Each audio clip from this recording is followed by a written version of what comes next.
इस वीडियो में वो क्वेश्चन हैं जो आपको एग्ज़ाम में देखने को मिलेंगे ही मिलेंगे, इसीलिए आप इस वीडियो को इग्नोर नहीं करें क्योंकि आपके एग्ज़ाम में क्वेश्चन बनेंगे ही बनेंगे। तो चलिए हम फटाफट स्टार्ट करते हैं।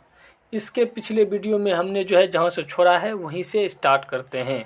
सबसे फर्स्ट क्वेश्चन जो है, राष्ट्रपति को उसके पद से हटाने की एकमात्र प्रक्रिया क्या है? तो वो है महाभियोग। राष्ट्रपति को महाभियोग के थ्रू हटाया जा सकता है, जो अनुच्छेद 61 के तहत उस पर महाभियोग चलाया जाता है। इसको भी आपको याद रखना है, अनुच्छेद 61।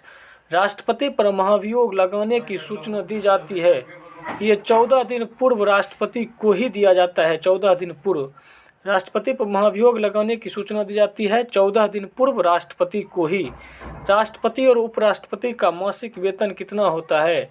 तो राष्ट्रपति और उपराष्ट्रपति का मासिक वेतन जो है, राष्ट्रपति का 5 लाख रुपया होता है और उपराष्ट्रपति का 4 लाख रुपया होता है।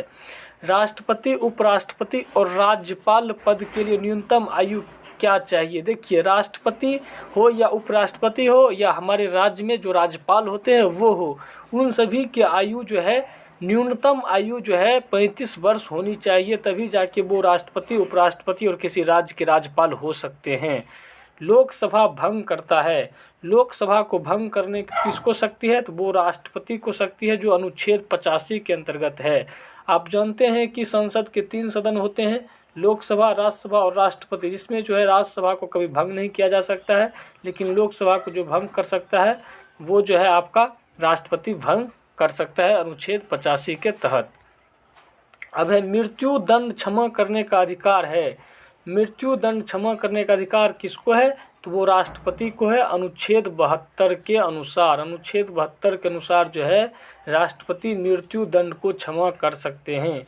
एकमात्र मुख्य न्यायाधीश जिन्होंने राष्ट्रपति के पद पर कार्य किया है, तो एकमात्र मुख्य न्यायाधीश, ये देखिए, ये मुख्य न्यायाधीश भी थे जिन्होंने राष्ट्रपति के पद पर कार्य किए, वो है एम हिदायतुल्लाह। मतलब इसमें जो है एक ऐसे मुख्य न्यायाधीश थे जो राष्ट्रपति के रूप में भी कार्य किए थे, उनका पद भी संभाले थे, तो वो हैं एम हिदायतुल्लाह। आपको याद रखना है। राष्ट्रपति को चुनाव में भाग लेते हैं। राष्ट्रपति के चुनाव में कौन कौन से भाग लेते हैं? राष्ट्रपति को तो कोई जनता वोट जल्दी देता नहीं है, जल्दी क्या देता ही नहीं है। तो आप जानते हैं कि राष्ट्रपति को वोट देता कौन कौन है? तो वो देता है संसद व राज्यों के विधानसभाओं के निर्वाचित सदस्य। एक तो संसद के सभी सदस्य और राज्यों के विधानसभाओं के निर्वाचित सदस्य जितने भी होते हैं वही देते हैं। संसद के भी निर्वाचित सदस्य और विधानसभाओं के भी निर्वाचित सदस्य जो ऐड किया जाता है एंग्लो इंडियन, वो सब नहीं दिए जाते हैं। जो निर्वाचित सदस्य होते हैं, जिनको जनता जो है जनता के द्वारा जो चुना जाता है, वही सदस्य जो है राष्ट्रपति के चुनाव में भाग लेते हैं। लोकसभा और राज्यसभा में कितने सदस्यों को मनोनीत करने की शक्ति राष्ट्रपति के पास है? लोकसभा और राज्यसभा, देखिए, लोकसभा में 2 एंग्लो इंडियन को मनोनीत करने का इसके पास शक्ति है राष्ट्रपति के पास, और जो है राज्यसभा में 12 सदस्यों को शक्ति है, राष्ट्रपति को शक्ति है मनोनीत करने के लिए। तो ये सभी जितने मनोनीत सदस्य होते हैं, ये सभी राष्ट्रपति के चुनाव में भाग नहीं लेते हैं, क्योंकि आप देखे थे इसके पिछले जो है यहाँ जो है संसद व राज्यों के विधानसभाओं के निर्वाचित सदस्य ही हैं, यानी जो निर्वाचित हुए हैं वही आएंगे, नहीं तो ये जो है मनोनीत किए हुए सदस्य नहीं आएंगे, क्योंकि जब मनोनीत किए सदस्य आएंगे तो एकदम कंटिन्यू है, पर्सनली जो है उनको ही वोट देंगे, इसीलिए इसको हटा दिया गया है। देखिए कितना बढ़िया कानून है। प्रधानमंत्री, राज्यपाल, महान्यायवादी, उच्च व सर्वोच्च न्यायालयों के न्यायाधीश, मुख्य चुनाव आयुक्त की नियुक्ति करता कौन है? ये सभी की नियुक्ति राष्ट्रपति करते हैं। तो किनकी करते हैं, एक बार फिर से देखते हैं। ये हैं प्रधानमंत्री हैं, राज्यपाल हैं, प्रधानमंत्री हो गए, राज्यपाल हो गए, महान्यायवादी हो गए, उच्च व सर्वोच्च न्यायालयों के न्यायाधीश हो गए, और मुख्य चुनाव आयुक्त की नियुक्ति ये सभी को राष्ट्रपति करते हैं। और इसके पिछले वीडियो में एक आवश्यक सूचना है कि आप जो है इसके पिछले वीडियो को अभी तक जितने लोगों ने नहीं देखा है वो कृपया इसके पिछले वीडियो को देखें, पॉलिटी का पार्ट 1 वीडियो को। और जितने लोगों ने अभी तक चैनल को सब्सक्राइब नहीं किए हैं वो चैनल को सब्सक्राइब करें और वीडियो को ज़्यादा से ज़्यादा शेयर भी करें। इसके लिए जो है आप लोग जो है डिस्क्रिप्शन में मैं लिंक दे दूँगा, पार्ट 1 के पॉलिटी और हिस्ट्री का जो भी है उस सभी को आप देखिएगा। अब जो है योजना आयोग के उपाध्यक्ष की नियुक्ति, योजना आयोग के उपाध्यक्ष की नियुक्ति जो है मंत्रिमंडल करते हैं। योजना आयोग के जो उपाध्यक्ष होते हैं वो उसकी नियुक्ति कौन करते हैं, तो मंत्रिमंडल करते हैं। राष्ट्रपति का चुनाव होता है, राष्ट्रपति का चुनाव जो होता है वो होता है एकल संक्रमणीय, राष्ट्रपति का चुनाव जो होता है वो होता है एकल संक्रमणीय प्रणाली के आधार पर। ये बातें याद रखना है, एकल संक्रमणीय प्रणाली के आधार पर होता है राष्ट्रपति का चुनाव। राष्ट्रपति मंत्रियों की नियुक्ति करता है, राष्ट्रपति जो है मंत्री की नियुक्ति करता है प्रधानमंत्री के परामर्श से। अब जो है जितने भी मंत्री होते हैं केंद्र में, और वो जो है उनको जो, जैसे मान लीजिए कभी अभी जो हमारे प्रधानमंत्री साहब हैं वो नरेंद्र मोदी जी, तो वो जिनको जिनको जो है परामर्श देंगे राष्ट्रपति को मंत्री बनाने के लिए, उनको ही नियुक्त किया जाएगा। किसी भी राज्य में किसी भी राज्य में राष्ट्रपति शासन जो है अनुच्छेद 356 के तहत की घोषणा करता है कौन, तो राष्ट्रपति करता है। देखिए किसी भी राज्य में राष्ट्रपति शासन को लागू कौन कर सकते हैं, तो वो राष्ट्रपति कर सकते हैं, लेकिन अनुच्छेद 356 के तरह। आप जानते हैं कि तीन तरह का जो शासन होता है, उसमें एक होता है राष्ट्रीयपात, एक होता है राष्ट्रपति शासन और एक होता है वित्तीयपात। राष्ट्रीयपात जो है 352 के अनुसार होता है, 356 के अनुसार जो है राष्ट्रपति शासन है और 360 के अनुसार जो है ये वित्तीयपात लगते हैं अनुच्छेद, ये सभी अनुच्छेद के अनुसार 352, 356, 360 राष्ट्रीयपात, राष्ट्रपति शासन और वित्तीयपात। तो ये राष्ट्रपति शासन जो है वो 356 के अनुसार जो है राष्ट्रपति लगाते हैं और किसी राज्य में ये लगता है।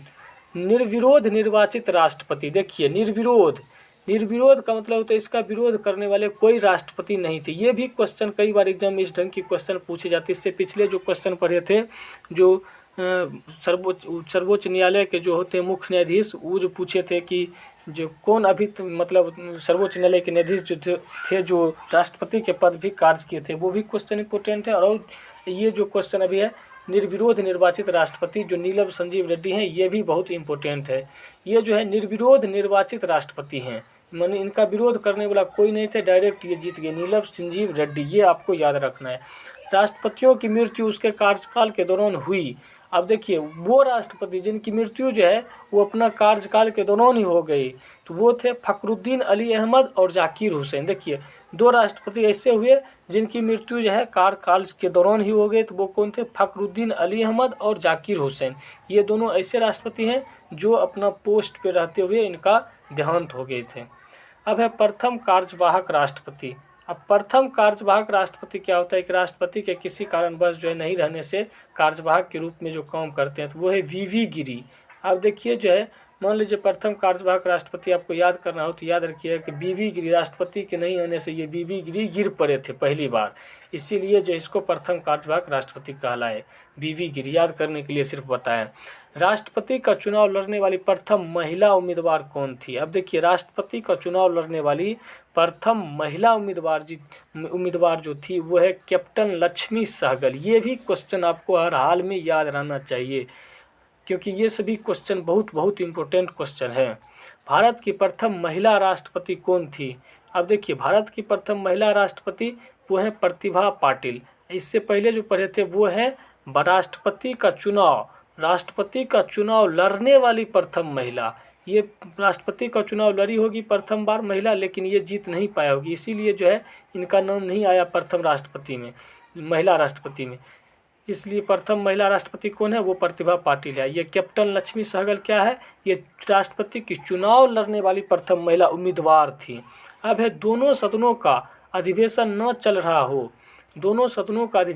चल रहा हो तो अध्यादेश जारी किया जाता है। वो किनके द्वारा, तो राष्ट्रपति के द्वारा अध्यादेश जारी किया जाता है। वो अनुच्छेद 123 के तहत, अनुच्छेद 123 के अंतर्गत जो है ये दोनों सदनों का अधिवेशन न चलने पर अध्यादेश जारी किया जाता है। वो जारी कौन करते हैं, तो राष्ट्रपति करते हैं। राष्ट्रपति को पद की शपथ कौन दिलाता है। जब राष्ट्रपति जीत जाते हैं तो उनको पद की शपथ दिलानी पड़ती है, तो वो शपथ कौन दिलाते हैं, तो भारत के मुख्य न्यायाधीश दिलाते हैं। भारत के मुख्य न्यायाधीश जो होते हैं वो दिलाते हैं। संयुक्त अधिवेशन राष्ट्रपति बुलाता है और उसकी अध्यक्षता करता है। अब देखिए ये क्वेश्चन पूछा हुआ क्वेश्चन है, कई बार कई स्टूडेंटों ने गलती भी किए हैं। देखिए संयुक्त अधिवेशन को बुलाता तो राष्ट्रपति है, लेकिन उसकी अध्यक्षता कौन करता है, तो उसकी अध्यक्षता जो है लोकसभा अध्यक्ष करते हैं। जैसे मान लीजिए कि अभी के शासनकाल में अगर हो सके कि संयुक्त अधिवेशन बुलाना पड़ जाए तो वो बुलाएंगे राष्ट्रपति। राष्ट्रपति कौन है, अभी हमारे राष्ट्रपति जो है रामनाथ कोविंद जी हैं, लेकिन उनकी अध्यक्षता कौन करेंगे, तो उनकी अध्यक्षता जो है लोकसभा अध्यक्ष। तो लोकसभा अध्यक्ष कौन है, ओम बिरला जी। ओम बिरला जी हैं जो वही उनकी अध्यक्षता करेंगे। तो इस तरह से आपको याद रखना है। अब है संयुक्त अधिवेशन में निर्णय किस आधार पर लिए जाते हैं, तो संयुक्त अधिवेशन में निर्णय जो है वो बहुमत के आधार पर लिए जाते हैं। जिसका मत ज़्यादा होगा उस तरह का निर्णय लिया जाता है। राष्ट्रपति और उपराष्ट्रपति को वेतन प्रदान किया जाता है, तो राष्ट्रपति और उपराष्ट्रपति को जो है वेतन संचित निधि से प्राप्त किया जाता है। संचित निधि आपको याद रखना है, इससे कई सारे मंत्रियों का जो है इस पे जो है वेतन इस पे डिपेंड करता है। सर्वप्रथम राष्ट्रपति शासन पढ़े थे अनुच्छेद 356 के अनुसार लागू होता है। तो वो कब लागू हुआ था, वो हुआ था 1951 में। और कहाँ हुआ था, पंजाब। देखिए पंजाब एक ऐसा स्टेट है जहाँ जो है सर्वप्रथम राष्ट्रपति शासन लागू हुआ और वो 1951 में लागू हुआ। देखिए देश आज़ाद के तुरंत बाद जो है वहाँ जो है राष्ट्रपति शासन लागू हो गया पंजाब में। राष्ट्रपति शासन की न्यूनतम तथा अधिकतम अवधि क्या है। देखिए किसी भी राज्य में राष्ट्रपति शासन कितने दिन तक न्यूनतम और कितने अधिकतम वर्ष तक रह सकती है। तब देखिए ये जो है न्यूनतम 6 माह, मतलब जब भी राष्ट्रपति शासन लागू होगा तो न्यूनतम 6 माह रहेगी और अधिकतम से अधिकतम जो है वो 3 वर्ष रहेगी। 3 वर्ष के बाद जो है फिर वो ख़त्म हो जाएगी।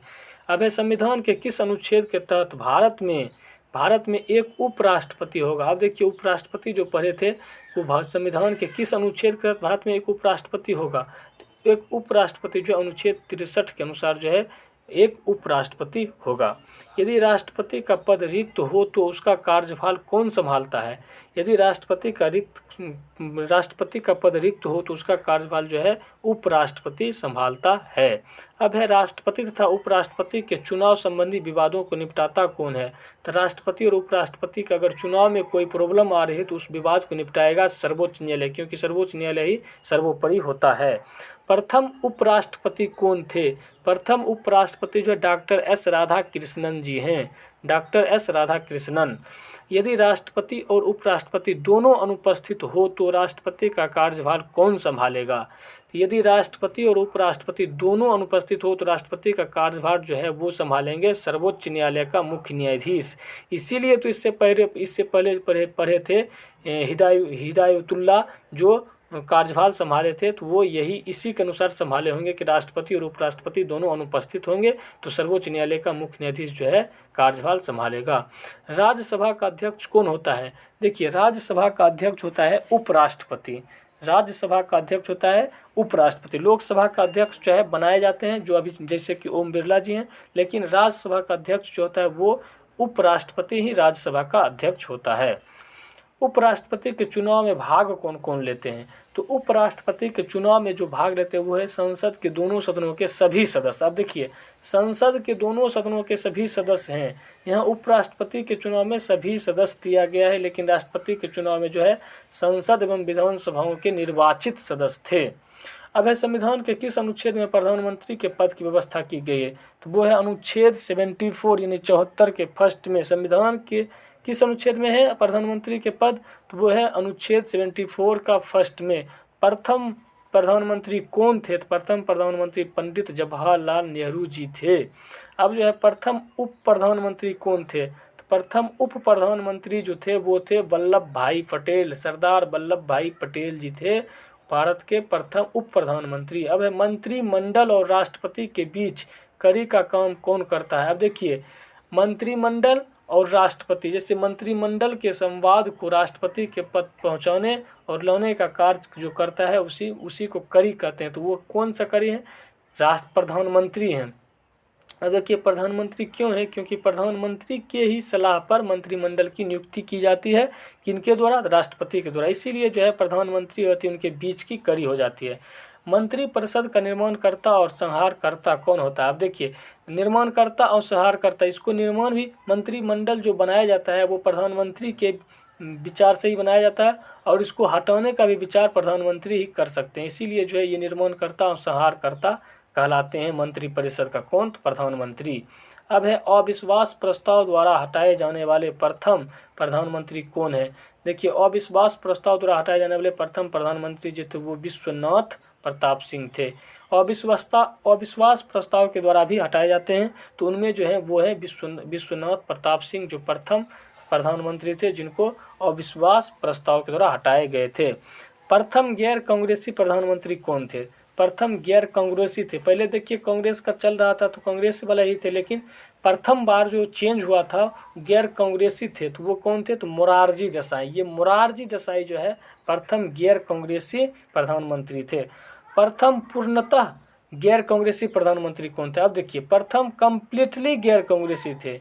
कम्प्लीटली, ये कम्प्लीटली नहीं होंगे, लेकिन ये कम्प्लीटली गैर कांग्रेसी जो थे वो थे वाजपेयी, अटल बिहारी वाजपेयी जी। अटल बिहारी वाजपेयी जी जो है वो पूर्णतः गैर कांग्रेसी प्रधानमंत्री थे।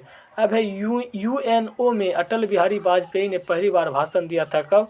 तो यूएनओ संयुक्त राष्ट्र संघ को कहते हैं, तो वो जो है भाषण दिए थे 1977 ईस्वी में। 1977 ईस्वी में प्रधानमंत्री जो पद ग्रहण के समय किसी भी सदस्य का सदस्य नहीं थे। अब देखिए, एक ऐसे प्रधानमंत्री थे जो शपथ जब पद ग्रहण किए थे तो उस समय किसी सदन का सदस्य नहीं थे, वो थे पीवी नरसिम्हा राव। ये पीवी नरसिम्हा राव जो थे वो किसी भी सदन का सदस्य नहीं थे प्रधानमंत्री बनने के टाइम में। अब है पद से त्याग पत्र देने वाले प्रथम राष्ट्रपति कौन थे? अब देखिए, पद से त्याग पत्र मतलब खुद से ही त्याग पत्र दिए थे, वो थे वीवी गिरी। वीवी गिरी वही हैं जो प्रथम बार जो है कार्यवाहक के रूप में कार्य स्टार्ट किए थे। अब एक भी दिन संसद का सामना नहीं करने वाले प्रधानमंत्री कौन थे? देखिए, एक ऐसा प्रधानमंत्री जो एक भी दिन जो है संसद का सामना ही नहीं किए थे, वो कौन है? चौधरी चरण सिंह। अब जो इसको याद कैसे रखेंगे? तो इसको याद इसलिए रखेंगे क्योंकि चौधरी चरण सिंह मतलब चौधरी हैं, हम तो चौधरी कहलाते हैं, हम काहे जाएंगे संसद को भाई। तो इस तरह से आपको याद रखना है कि एक भी दिन जो है संसद का सामना नहीं किए थे चौधरी चरण सिंह। अब यह राज्यसभा का गठन कब हुआ था?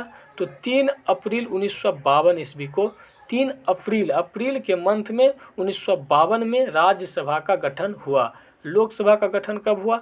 6 मई 1952। अब देखिए, आपको जो है याद रखना कैसे है, अप्रैल यानी अप्रैल में जो है, अप्रैल के जस्ट बाद मई आती है, तो मई में जो है लोकसभा का गठन हो गया, और अप्रैल के जस्ट पीछे मई के जस्ट पीछे अप्रैल में 1952 में ही राज्यसभा का गठन हुआ। यहाँ 3 है, यहाँ 6 है, बस आपको इसे ही याद रखना है। अगर स्मॉल डेट भी पूछ लिया जाए तो भी आप आसानी से बना सकते हैं। अब है संघ सरकार का विधानमंडल है, तो संघ सरकार का विधानमंडल जो है वो लोकसभा है। संघ सरकार का विधानमंडल लोकसभा है। संसद का निम्न सदन कौन है? तो संसद का निम्न सदन लोकसभा है। आप जानते हैं कि संसद के 3 सदन होते हैं। संसद के 3 सदन होते हैं, एक है राष्ट्रपति, लोकसभा और होते हैं राज्यसभा। तो निम्न सदन जो है लोकसभा है और उच्च सदन जो है राज्यसभा होते हैं। अब है लोकसभा अध्यक्ष अपना त्याग पत्र देता है। अब देखिए, लोकसभा अध्यक्ष जो है अपना त्याग पत्र किसको देगा? तो लोकसभा जो उपाध्यक्ष होगा उसको देगा। अब दूसरी बात कि लोकसभा उपाध्यक्ष जो है वो अपना त्याग पत्र किसको देगा? तो वो देगा लोकसभा अध्यक्ष को। ये एक दूसरे के दोनों जो है अपने आप में ही उलट पुलट करते हैं कि लोकसभा अध्यक्ष जो है वो लोकसभा उपाध्यक्ष को देगा त्याग पत्र, और लोकसभा उपाध्यक्ष जो है वो लोकसभा अध्यक्ष को देगा अपना त्याग पत्र। अब है संसद का अस्थाई व उच्च सदन कौन है? तो अभी तुरंत देखे थे कि संसद का अस्थाई ये परमानेंट है, इसको कभी तोड़ा नहीं जाता है, राज्यसभा को भंग नहीं किया जाता है, तो इसलिए अस्थाई होता है, और उच्च सदन होता है राज्यसभा। लेकिन ये निम्न सभा जो होता है, निम्न सदन जो होता है वो लोकसभा होता है, अभी पढ़े ही हैं। तो लोकसभा तथा राज्यसभा में अधिकतम सदस्य कितना हो सकता है? तो लोकसभा में अधिकतम सदस्य जो है 552 हो सकता है, और राज्यसभा में जो है 250 हो सकता है अधिकतम सदस्य। अब है राज्यसभा के सदस्यों का कार्यकाल कितना होता है? तो राज्यसभा के सदस्यों का कार्यकाल जो होता है वो 6 वर्ष होता है। राज्यसभा के सदस्यों का कार्यकाल 6 वर्ष होता है, और लोकसभा के सदस्यों का कार्यकाल कितना होता है? तो लोकसभा के सदस्यों का कार्यकाल जो होता है वो 5 वर्ष होता है। अब है प्राक्कलन समिति में सदस्य कितने होते हैं। तो प्राक्कलन समिति में सदस्य जो होते हैं वो 30 सदस्य होते हैं जो लोकसभा के होते हैं, और एक प्राक्कलन समिति होती है और एक लोक लेखा समिति होती है, वो भी आपको याद रखना है। अब है प्राक्कलन समिति में सदस्य कितने होते हैं, 30 सदस्य होते हैं जो लोकसभा के होते हैं, और लोक लेखा समिति में जो सदस्य होते हैं वो 22 सदस्य होते हैं, जिनमें जो है 15 लोकसभा के होते हैं और 7 जो है राज्यसभा के होते हैं, वो भी आपको याद रखना है। अभी याद कैसे, मान लीजिए याद कैसे रहेगा, तो एक प्राक्कलन समिति, प्राक्कलन में सीधे 30 है, और लोक लेखा, तो लोक लेखा में जैसे लोक और लेखा को लिखिएगा तो आपको समझ में आएगा कि लोक अलग, लोक एक टर्म अलग बन रहा है, लेखा एक अलग बन रहा है। तो कितने बन रहा है, 2 बन रहा है। तो जिसमें 2 बनेगा उसमें दोनों सदन के रहेंगे सदस्य, तो लोकसभा के भी राज्यसभा के भी। लेकिन प्राक्कलन में सिर्फ प्राक्कलन ही है, तो इसमें एक ही है। और लोक लेखा, लोक लेखा मतलब हो गया कि इसमें 2 टर्म आ रहे हैं, लोक और लेखा, ये सिर्फ याद करने के लिए बता रहे हैं। तो लोक लेखा का मतलब हो गया कि मतलब 2 टर्म है, तो यानी दोनों सदनों के सदस्य रहेंगे, तो लोकसभा के भी और राज्यसभा के। तो 22 सदस्य होते हैं, जिसमें 15 लोकसभा के होते हैं और 7 जो है राज्यसभा के होते हैं। अब है लोकसभा व राज्यसभा के सदस्यों की न्यूनतम आयु सीमा क्या है। अब लोकसभा और राज्यसभा के सदस्यों की न्यूनतम आयु जो है, लोकसभा के लिए 25 वर्ष चाहिए और राज्यसभा के लिए 30 वर्ष चाहिए।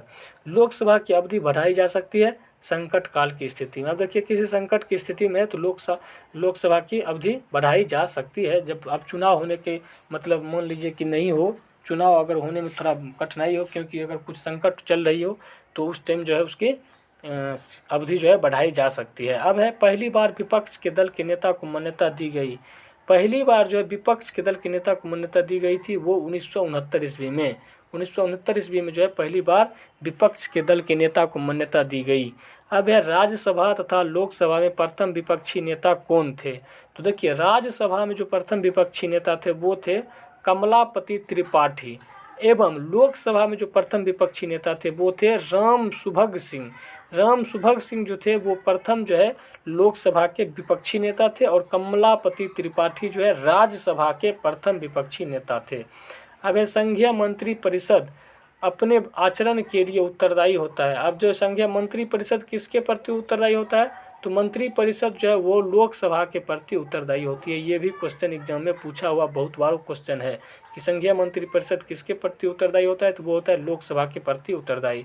अब लोकसभा के कार्यवाही चलाने के लिए कुल संख्या का 1/10 उपस्थित होना चाहिए। ये देखिए लोकसभा का कार्य मतलब चलाने के लिए कम से कम जो है 1/10% जो है मतलब जितने भी लोकसभा के सदस्य हैं वो उपस्थित होना आवश्यक है। यानी 10 में से जितने भी मतलब हैं तो उनमें से 10 में से 1, इसका कहने का मतलब 1/10 का कहने का मतलब एक ही है कि 10 में से प्रति 10 में से 1 आदमी को उपस्थित, एक मतलब लोकसभा सदस्य को उपस्थित होना एकदम आवश्यक है। ये गण पूर्ति भी कहलाता है कि गण पूर्ति के लिए कितना चाहिए, कोरम के लिए तो 1/10 उपस्थित होना आवश्यक है। ये क्वेश्चन बहुत इंपॉर्टेंट क्वेश्चन है। अब है राज्यसभा के सदस्यों का चुनाव होता है। राज्यसभा के सदस्यों का चुनाव भी जो है वो एकल संक्रमणीय पद्धति द्वारा होता है। अभी इससे पहले भी पढ़े थे कि राष्ट्रपति का चुनाव भी जो है एकल संक्रमणीय पद्धति द्वारा होता है। अब है प्रथम लोकसभा अध्यक्ष कौन थे। ये क्वेश्चन हजारों बार एग्जाम में आया है कि प्रथम लोकसभा अध्यक्ष थे वो जीवी मालवंकर हैं। जीवी मालवंकर हैं।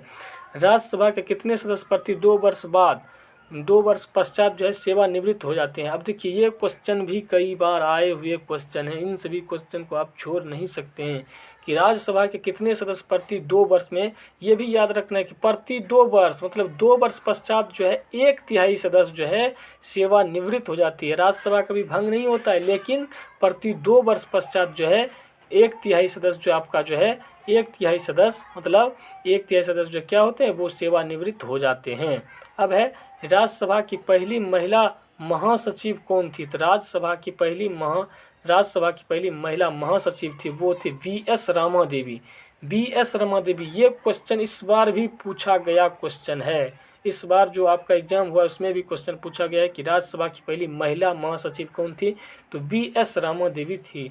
लोकसभा और राज्यसभा में सर्वाधिक प्रतिनिधि किस राज्य से आते हैं। तो लोकसभा और राज्यसभा दोनों में सर्वाधिक प्रतिनिधि जो उत्तर प्रदेश से आता है। आप जानते हैं कि उत्तर प्रदेश जो है बहुत बड़ा स्टेट है, जिसके कारण वहाँ लोकसभा सीट और राज्यसभा सीट भी बहुत ज़्यादा है, जिसके कारण सर्वाधिक प्रतिनिधि वहीं से आते हैं। अब है वित्त मंत्री द्वारा वार्षिक बजट किस सदन में पेश किया जाता है? तो वित्त मंत्री द्वारा वार्षिक बजट जो है वो पेश किया जाता है लोकसभा में। लोकसभा में ही जो है वार्षिक बजट को पेश किया जाता है। अब है दंड संहिता की धारा 302 संबंधित किससे? धारा 302 संबंधित है हत्या से। ये सुनते भी होंगे कि इतना धारा लग गया है, धारा 207 लग गया है। तो इस तरह का जो है ये दंड संहिता की धारा 302 संबंधित है हत्या से। अब है धन विधेयक। धन विधेयक परिभाषित है, धन विधेयक परिभाषित है किससे? तो अनुच्छेद 110 से। धन विधेयक परिभाषित है अनुच्छेद 110 से। वित्त विधेयक परिभाषित है, तो वित्त विधेयक परिभाषित है अनुच्छेद 112 में। अनुच्छेद 110 और अनुच्छेद 112। तो 110 में आपका हो गया धन विधेयक और अनुच्छेद 112 में हो गया वित्त विधेयक। अब है कोई विधेयक धन विधेयक है या नहीं, इसका निर्णय कौन करेगा? तो इसका निर्णय करेगा लोकसभा अध्यक्ष। जो भी लोकसभा अध्यक्ष होंगे वही निर्णय करेंगे कि कोई विधेयक धन विधेयक है या नहीं। जैसे अभी जो है निर्णय करना हो तो वो कौन करेंगे? तो अभी जो है ओम बिरला जी करेंगे कि कोई जो है विधेयक धन विधेयक है या नहीं है। ये लोकसभा अध्यक्ष करते हैं। अब है धन विधेयक को राज्यसभा विचारार्थ अपने पास रख सकती है। अब देखिए धन विधेयक को जो है राज्यसभा जो है अपने विचार के लिए अपने पास रख सकती है। कितने दिन तक? केवल 14 दिनों तक ही जो है धन विधेयक को रख सकते हैं, उसके बाद ऑटोमेटिक जो है वो पास हो जाएगी। अब जो है धन विधेयक लोकसभा में प्रस्तुत करने से पूर्व अनुमति लेना आवश्यक है किसकी? अब जो है धन विधेयक को अगर आप लोकसभा में प्रस्तुत कर रहे हैं तो उससे पहले आपको राष्ट्रपति की अनुमति लेनी पड़ेगी। तो धन विधेयक लोकसभा में प्रस्तुत करने से पूर्व अनुमति किसकी लेंगे? तो राष्ट्रपति की अनुमति लेंगे। अब है अनुच्छेद 360 के तहत वित्तीय आपातकाल की घोषणा की जाती है किसके थ्रू? तो राष्ट्रपति के द्वारा। अनुच्छेद 360 के तहत वित्तीय आपातकाल की घोषणा राष्ट्रपति के द्वारा ही किया जाता है। अब है धन विधेयक प्रस्तुत किया जाता है, धन विधेयक जो है प्रस्तुत किया जाता है लोकसभा में। एक व्यक्ति को दो या अधिक राज्यों का राज्यपाल नियुक्त हो सकता है अनुच्छेद 153 के 2 के अनुसार। अनुच्छेद 153 का 2 कहता है कि एक ही व्यक्ति को दो या अधिक राज्यों का राज्यपाल नियुक्त किया जा सकता है।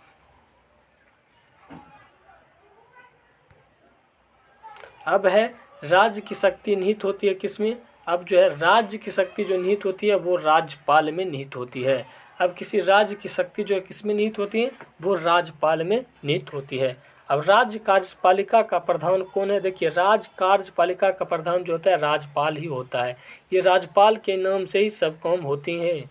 अब राज्य विधानमंडल का निम्न सदन कौन है? जिस तरह से आप वहाँ संसद पढ़े थे, यहाँ जो राज्य में जो है केंद्र में जिस तरह से संसद काम करती है उसी तरह से राज्य में विधानमंडल काम करती है। तो वहाँ जो पढ़े थे संसद के 3 अंग होते हैं, राष्ट्रपति, लोकसभा और राज्यसभा। उसी तरह से विधानमंडल में भी यहाँ 3 अंग होते हैं, राज्यपाल, विधान परिषद और विधानसभा। तो यहाँ विधान परिषद जो है उच्च सदन कहलाता है और विधानसभा जो है निम्न सदन कहलाता है। वही क्वेश्चन आ गया कि राज्य विधानमंडल का निम्न सदन कौन है? तो वो विधानसभा है। अब है राज्य विधानमंडल का, देखिए फिर से वही क्वेश्चन, राज्य विधानमंडल का अस्थायी हुआ उच्च सदन। तो अभी पढ़े थे कि राज्य विधान परिषद जो है यही जो है राज्यसभा की तरह अस्थायी होती है और ये उच्च सदन कहलाती है, ये है विधान परिषद, ये विधान परिषद है। अब विधानसभा में राज्यपाल कितने आंग्ल भारतीय सदस्य को मनोनीत कर सकता है? तब विधानसभा में केवल एक एंग्लो इंडियन को मनोनीत कर सकता है, लेकिन जो है वहाँ देखे थे कि लोकसभा में राष्ट्रपति जो है 2 एंग्लो इंडियन को मनोनीत कर सकते थे। अब है विधानसभा की न्यूनतम तथा अधिकतम संख्या कितनी हो सकती है? तो विधानसभा की न्यूनतम तथा अधिकतम संख्या जो है, न्यूनतम संख्या 60 हो सकती है और अधिकतम संख्या 500 हो सकती है। ये भी क्वेश्चन आपको याद रखना है कि विधानसभा की न्यूनतम 60 और अधिकतम 500 सदस्य संख्या होती है। अब विधान परिषद के कितने सदस्य राज्यपाल द्वारा मनोनीत किए जाते हैं? तो विधान परिषद के कितने सदस्य? तो विधान परिषद के 1/6 सदस्य जो है वो राज्यपाल के द्वारा मनोनीत किए जाते हैं। अब है मंत्रिमंडल सामूहिक रूप से किसके प्रति उत्तरदायी होती है? राज्य मंत्रिमंडल, वहाँ था केंद्र मंत्रिमंडल, यहाँ राज्य मंत्रिमंडल। तो राज्य मंत्रिमंडल जो है सामूहिक रूप से विधानसभा के प्रति उत्तरदायी होता है। वहाँ पढ़े थे जो केंद्र मंत्रिमंडल जो है सामूहिक रूप से लोकसभा के प्रति उत्तरदायी होता है, क्योंकि लोकसभा निम्न सदन है। उसी तरह से यहाँ भी विधानसभा निम्न सदन है, तो राज्य मंत्रिमंडल जो होते हैं वो विधानसभा के प्रति, निम्न सदन के प्रति उत्तरदायी होती है। अब है विधान परिषद तथा विधानसभा। विधान परिषद एवं विधानसभा पद के लिए न्यूनतम आयु सीमा क्या चाहिए? तो विधान परिषद के लिए 30 वर्ष, जो कि राज्यसभा से संबंधित है।